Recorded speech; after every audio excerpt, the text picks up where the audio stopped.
Walk away. It's the perfect time to be transformed. I'm Mike Morrison with 2 minutes of insight and inspiration. Welcome to 2 Minute Transformation.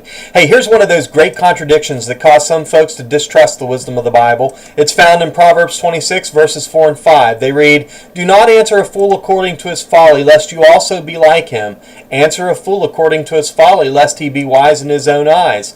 On the surface, it would seem that these two proverbs are contradictory. One says not to answer the argument of a fool, and the other seems to say you should answer the argument of a fool so he doesn't feel wise. Well, let's clear that up, because separate or together, there is great wisdom here in these two verses.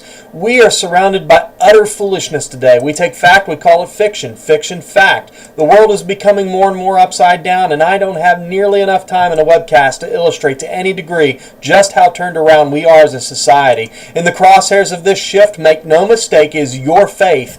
I remember as a teenager, the cover of Time magazine declared, "God is dead." Well, since then the circulation of Time has declined by half, so I'm certain God will outlast the staple news magazine.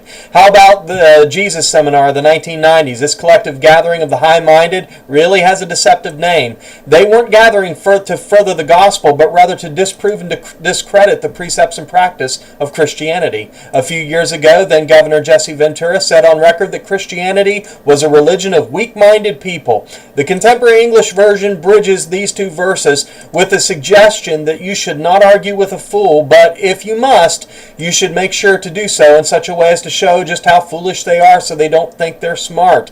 It's a fair paraphrase. If we lower ourselves to the level of the foolish, Solomon says we become just as foolish. On the other hand, to not answer would embolden and give credence to the arguments of the fool. We need to carefully weigh what we say and how we say it when defending our faith, but before we allow ourselves to be reduced to the level of the ungodly, the best advice is simply walk away and be transformed.